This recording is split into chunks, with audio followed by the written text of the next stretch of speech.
This programme was made with support from the National Lottery Heritage Fund.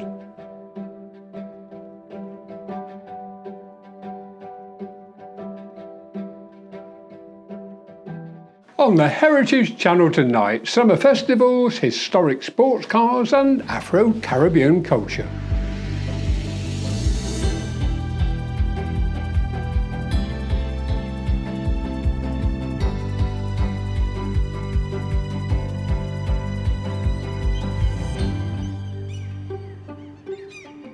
Welcome to the Heritage Channel, where we explore the fascinating history and heritage of North East Lincolnshire. The project to explore the remarkable history of Lloyd's Cars, an engineering company that manufactured sports cars here in Grimsby from the 1930s to the 1950s, has recently received support from the Royal Society for Art, who are keen to be involved in a project that also reflects their connections with manufacture and commerce. Another landmark event in the project is the discovery of a renovated Lloyd's 650 right here in Cleethorpes. We caught up with the owner, John Aesthorpe, who started work as an apprentice at Lloyd's Garage on Nuns Corner.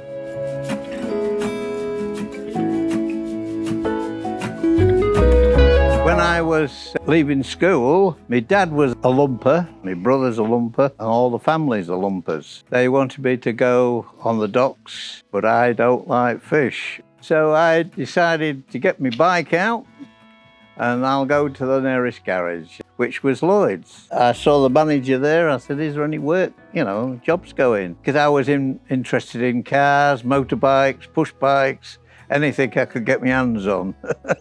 I knew Roland. We worked on his car. When my time was up, it was old enough to do MOTs. The factory foreman came down and said, hey, can you MOT the Lloyd? Well, I had it on the ramp and I gave up. I never did like them, to be quite honest, because I compared it against a Morris 8. Thought one of these days I'll do a Lloyd and see what it is like. And then the COVID started, and a week before that, there's a Lloyd for sale. I said, okay, I'll buy it, thinking it wasn't quite as bad as that. When they pushed it off the lorry, it was. I rebuilt it all, took the body off it, and in between getting everything made for it as well, took me about 3 years to get to the state it's in.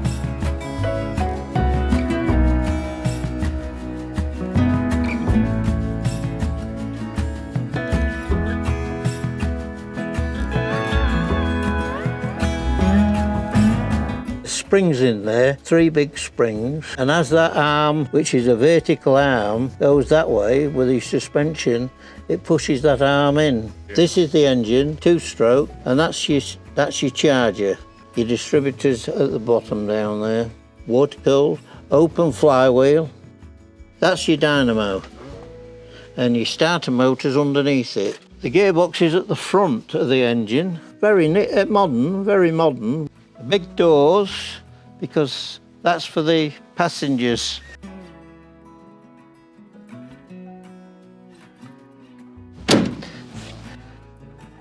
You've got your oil pressure from 100 to 0. You've got your ammeter and you've got your petrol gauge.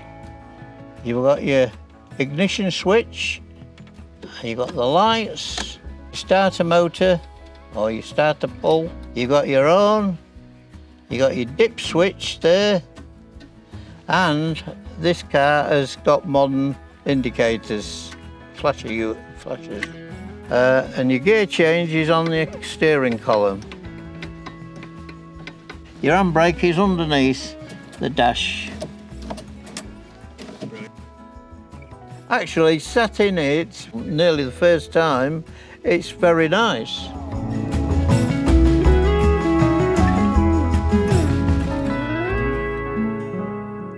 One of the most popular summer events in Grimsby is the annual Afro Caribbean Day at Freemen Street Market.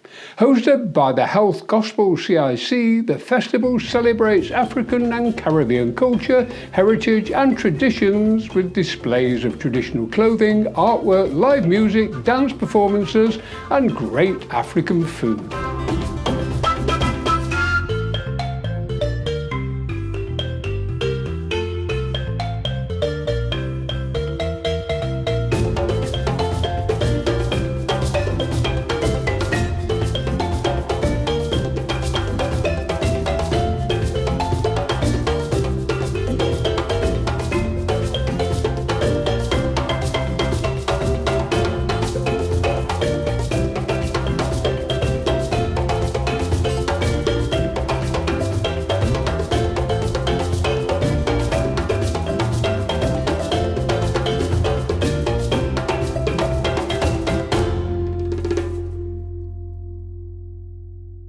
Alexander Dock and the newly renovated Riverhead Square hosted Grimsby's annual Festival of the Sea that celebrates our maritime heritage with food, music, art and crafts. The Heritage Channel team were there to live stream the event and capture the highlights.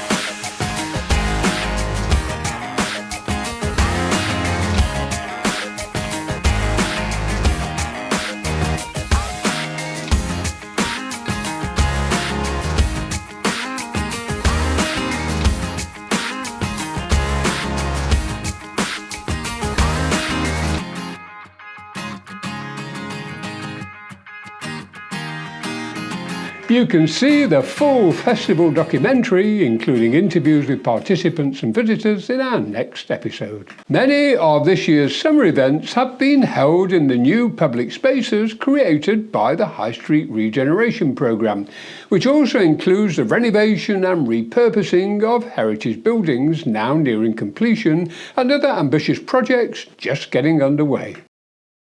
A full update on the High Street Regeneration is coming soon on our sister channel Cleethorpes TV. We probably remember Sir Edward Watkin as the man who made Cleethorpes one of the most popular seaside resorts in the country, but he was also instrumental in making Grimsby the foremost fishing port in the world.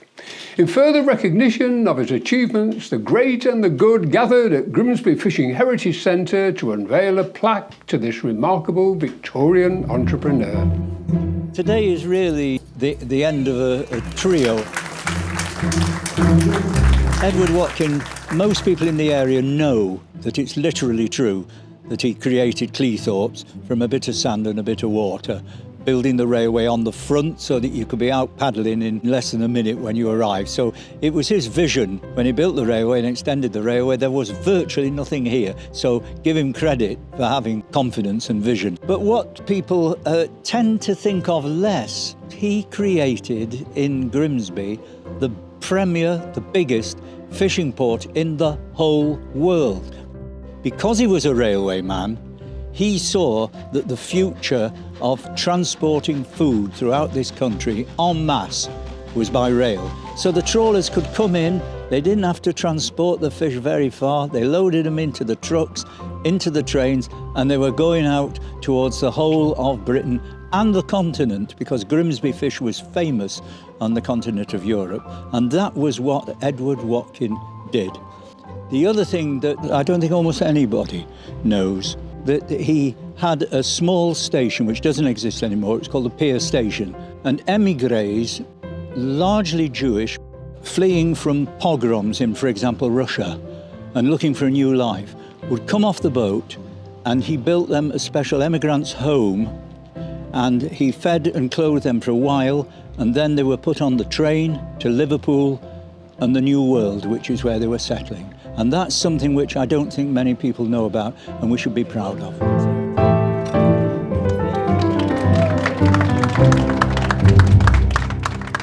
When we heard the news that the annual Armed Forces Day celebrations in Cleethorpes was to be designated the national event, we couldn't resist going along to capture the atmosphere. Congratulations to Alex Baxter and his team for organising this very special event, as crowds packed into the resort to see the carnival floats, military parades and RAF flypast, including the famous Red Arrows.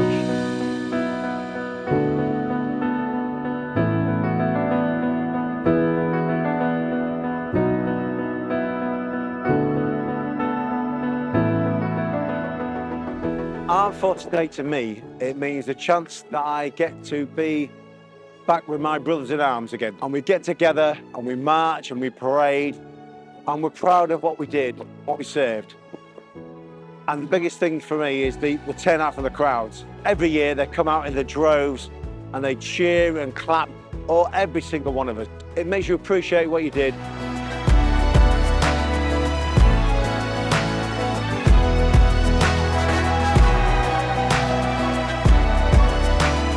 Cleethorpes has turned into probably the UK's best Armed Forces Weekend. Even when it's not the national event, the numbers that turn up is probably bigger than the national event. And that's something that we're really proud of with Alex Baxter and his team and the Navy Club and the RAF Club. It is such a significant event because people want to have the opportunity to come along and say thank you to the men and women of our armed forces who defend our nation and our national interest. So I will say this is the safest, largest by numbers attended armed forces event in the region and indeed in the country.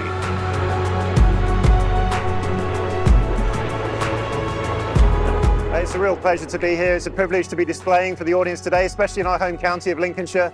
And being able to come out and support Armed Forces Day, support the current serving people, reservists, cadets, veterans, and the families, of course, that support those people. It's a real honour for us. So we fly the Lancaster as a coater, and we've got 5 Spitfires and 2 Hurricanes. It's just getting to see the joy on people's faces when they hear those Merlins come over is really, really special. The main thing about this weekend is respecting those who've served and those who are still serving and getting the community involved. The community here, they love the armed forces, especially Grimsby and Cleethorpes. I marched today and I was nearly crying how many people were saying, whoa, as you walk by them. This is a fantastic weekend for us and the community. It's a great event. It's a great event, yeah.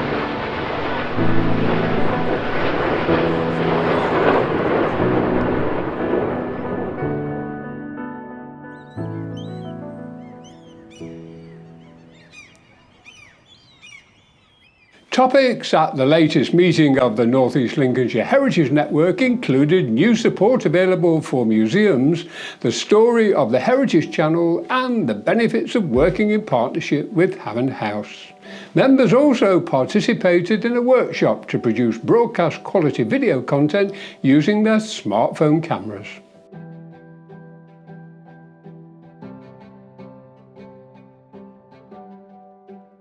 In other heritage news, the iconic town centre building that housed Grimsby Central Library has been closed since March due to water leaks and concerns over asbestos disturbance. A pop-up space in Freshney Place will continue the library service while the work required to bring the current building back into use has been properly assessed and costed. The Mardy Johnny Depps and Skipper Fools are just 2 of the acts performing at Picnic in the Park this summer. Hosted by the Culture House, this family-friendly party is held every Sunday afternoon in August in the beautiful setting of People's Park. Our Past on Paper and Streets of Grimsby are just 2 of the attractions at Grimsby Fishing Heritage Centre throughout July and August, along with tours of the Ross Tiger and interactive journey through our fishing history. And finally, at Cleethorpes Town Hall on the 23rd of July, the Cleethorpes Promenaders are hosting a talk by artist and writer Falcon Hildred, famous for his drawings and paintings that capture the gritty essence of Britain's industrial past.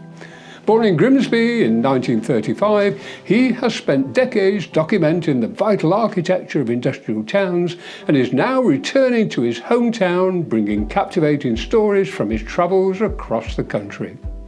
More information and tickets from the Promenaders Facebook page. Well, that's all from the Heritage Channel team tonight.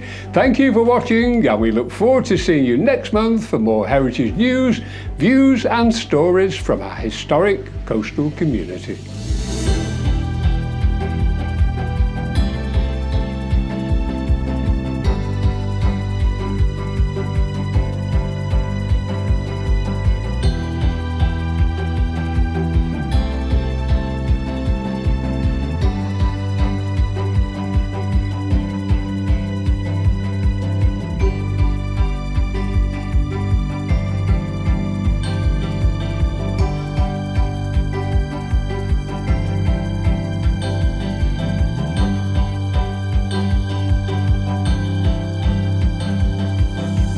This programme was made with support from the National Lottery Heritage Fund.